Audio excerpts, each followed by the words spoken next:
Fans, something a bit different today for the blog. I came across this Hallmark movie called Love in the Maldives. Given its paradise backdrop, I've always been surprised there has been more films set in the Maldives. The brand Hallmark is important because for those of you outside the USA, it's a brand noted for being sweet and maybe even a bit cheesy. And this production certainly lived up to those brand values. It was almost a promo piece of the Maldives with a bit of a contrived love soap opera tacked on. That said, I was struck by how many mistakes and misrepresentations there were. I was almost thinking of doing a kind of an equivalent of Everything Wrong With, which is a YouTube channel that picks up on highlighting all the continuity errors and mistakes that films have. But instead I thought I'd just do my own reaction style version with Love in the Maldives to share what parts of it are really quite authentic and what parts of it you should take with a grain of salt. Okay, well, where do you want me to go? What should I hear? Oh. An underwater resort in the Maldives. Underwater resort. Underwater bedrooms and restaurants. No, it's gorgeous. Not an entire resort. I think that trips like this are more suited for honeymooners rather than solo That's a adventures. popular misconception. The Maldives is great for families, groups, even solo travelers like Ray.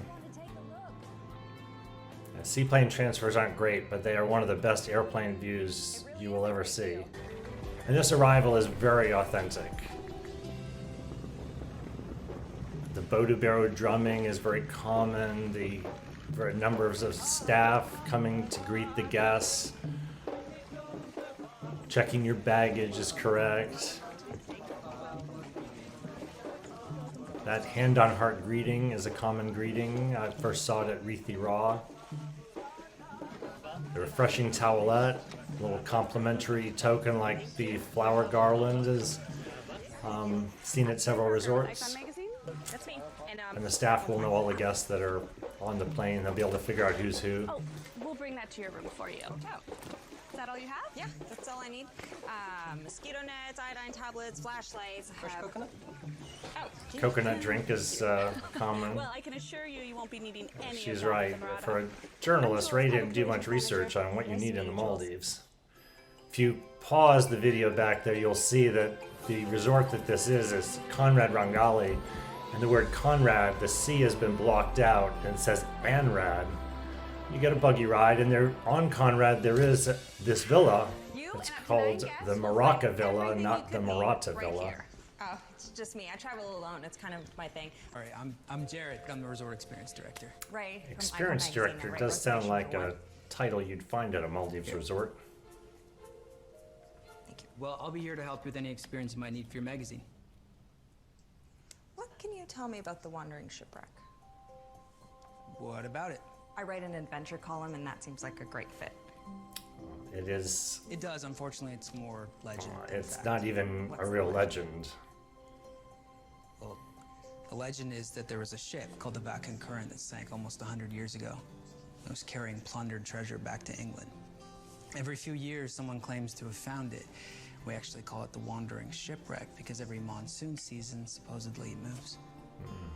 One of the things Have you that's seen the distinctive downstairs about the bedroom suite Maldives yet? is that the currents within There's the a atolls downstairs. are so mild and calm that you need to be careful about them if you're swimming, but they're certainly not going to move a ship around. Especially an old wooden ship that would fall apart with that kind of movement. And this is a real thing.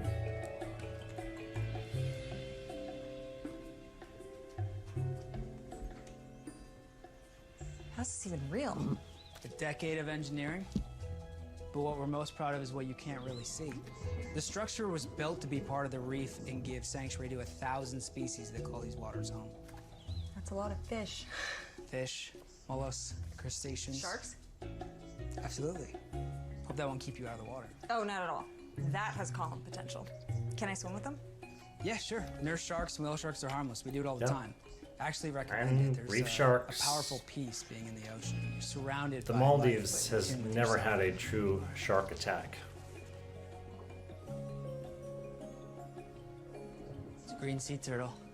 It's a good It's omen. a great sighting. No matter how long I've lived here, that never gets old. I would agree. No matter how many times How long I've been have to you the lived here? Maldives, it Almost never 10 gets years. old. Wow.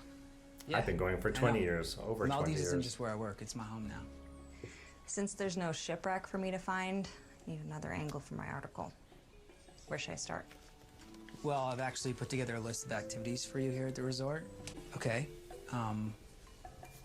We have a hike to the jungle that goes from A one hike? side of the island to the other, and I can Well, set you up on a tour. One side of the island to the other is probably going to take about Go 10 by minutes. yourself at your leisure. As you can see from this aerial view, it would not take very long to cross that little island. And this certainly is not realistic. Staff do not live in villas, and certainly not premium water villas. All the staff live in dormitory-like quarters, typically in the center of the island, where I guess Ray is now hiking, where there are no ocean views. So, and the quality of the lodging typically varies from simple, small villa for the top person, the general manager, individual rooms for senior staff, and shared rooms for junior staff. Now, despite being an intrepid adventure explorer, somehow Ray runs out of water and gets dehydrated on what I noted could be no more than a 5-minute stroll.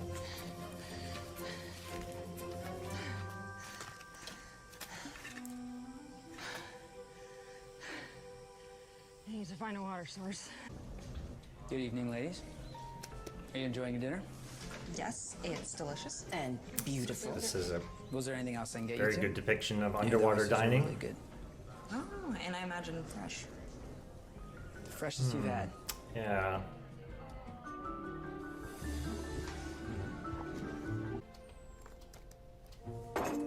Okay, There are now oysters. there are oysters in the Maldives, but they are not that common. I've never seen them snorkeling or diving, and they're certainly not prevalent enough to be harvested for dining This family's been pearl diving here for or generations. for pearls. Sounds like my kind of fun. Where do I sign up? It takes a long time to learn. Need anything? Really, you too? These activities like these are a They're big gonna thing, look for it anyway. and First step is breathing. treasure hunts are great. So we're gonna inhale We didn't for used 4 to see them, seconds, but hold for 4 seconds. resorts exhale offer for them 4 now, where they put seconds. treasures around the islands and guessed it. provide maps for kids to look for them. Okay, let's try it. So, But as you'll see, she seems to get the hang of it quite readily. It's not that easy to dive down and be comfortable under the water for someone who's never done it before, so she's doing well. Now, the next thing, which is swimming with nurse sharks, is a thing, unfortunately. It was more popular in the Bahamas, but now you're seeing it appear in a few places in the Maldives. follow me. Most prominently in the Vavu Atoll, where actually a female guest was recently bit by a shark. Don't worry, this was not an attack, but it highlights one of the many problems of staging these wildlife encounters. You see, these creatures don't just naturally congregate to swim with humans, but rather humans have lured them to these places with feeding. And the practice not only messes with their natural feeding habits, but also confuses the poor sharks who think they've been invited to dinner. Let me pause this. But instead are confronted by these flailing humans in the water. The shark in question just made a nip out of the guest and let go very quickly. I guess once it figured out that it was disgusting human flesh and not the tasty fish treats they had been previously fed it on, it lost interest.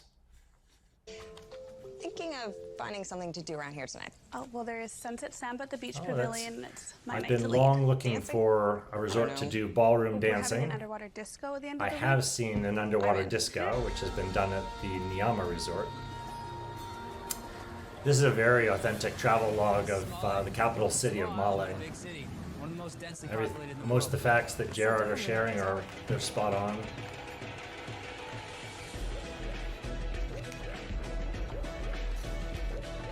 There are over 1,200 islands in the Maldives, and they're all different. Islands. Wait, 1,200 or 12,000? Kings tend to exaggerate. And believe it or not, Mali used to be a walled city. On an island? Never seen so much scooter traffic. Somehow it all works. Have you ever tried stone apple? Now, stone apple is something we've only seen in the Maldives. What And is it? but that is not a stone apple. That is just a regular old green apple. And stone apples are not something you want to just take a bite out of. They're darker and more sour and bitter. We can't touch. They hatched earlier, but we collect them and release them all together so that they have a better chance of survival. Catching baby sea turtles as they emerge from their sand nest and then putting them in a nursery is something that has been done by a number of resorts in the Maldives. We saw it at Philatheo, but the objective is not, as Jared says, to provide safety in numbers, but rather safety in size. If the conservationists can capture the hatchlings when they're smallest and at their most vulnerable to be gobbled up, nurture them in a tank for a few weeks, then they'll have fewer predators when they are released into the open ocean. Though there's some debate in the marine biology community of whether this is net effective in helping survival rates, or whether the handling by the humans is disruptive enough to cause longer-term problems for them. Show my hand. Black pearls are a symbol of hope. Not in any tradition that I can find. It is too much. I wish someone would give me a strand of black pearls on one of my Maldives visits. True love has been found. A wandering shipwreck. The story begins with the treasure. The Koimala treasure, named after the first king of the Maldives, was stolen in the 12th century. Wasn't it cursed? Yes, until it was returned to our people. There did it end up on was the ship? a King For Kamala hundreds of years, it was just missing. and a myth about him, but it was that he found gold in Sri Lanka and he stole it from Sri Lanka and fled They tried to to the take models treasure to India to the on a ship. Maldives and settled there. So Yes. if Its it name was means stolen from burglary, Sri Lanka theft, to and the robbery. Maldives, not from the The Maldives. ship sank, but no one knew where. Now just drifts from place to place, wandering the sea. Right? We should probably go. It's getting late. It's too late to get on a boat. That's correct. And make up the guest room. Most Jared, boats don't and go make the late at house. night because you really need some navigation, advanced navigation and guidance, because there's just so many underwater hazards and shallows that it is quite dangerous. How's no one ever found this? It's not near Well, anything. That's a bit silly because everything in the Maldives is It's a near silent disco, everything. So while we all listen to music and party, it is do not disturb for the Silent disco does seem like a good idea. Something on TV. Not sure I haven't seen that in the Maldives, It's a Maldivian tradition. but it's a good idea. The in-sand dining is definitely a thing. We've done Living it here several almost everyone you times. meet is temporary. Resort guests are flying out just as soon as you've gotten to know them. But for those of us that live here, we're like a family. It's a very accurate description anywhere of in the living world and for a working in a resort island. Somewhere And cold. that is a common response. Somewhere cold, somewhere with a lot of people, and somewhere with tall buildings are three of the most popular answers of where Maldivians want to holiday. And what you're seeing here is bioluminescence, which happens in the Maldives, but actually it happens all around the world wherever there's a good amount of plankton in the water. I remember seeing it when we stirred the waters in Maine as a child. Be curious to know how much of that blue is added in post, because I've never seen bioluminescence that dramatic in all of our trips. The writing montage here is actually a pretty good illustration of what my life is like when I go on my research trips, including heading out on one next week and dragging my laptop all around the island for a wonderful venue to be inspired. And hopefully this movie, if you get a chance to see it, will inspire you with lots of visuals and examples of what a trip to the Maldives is all about.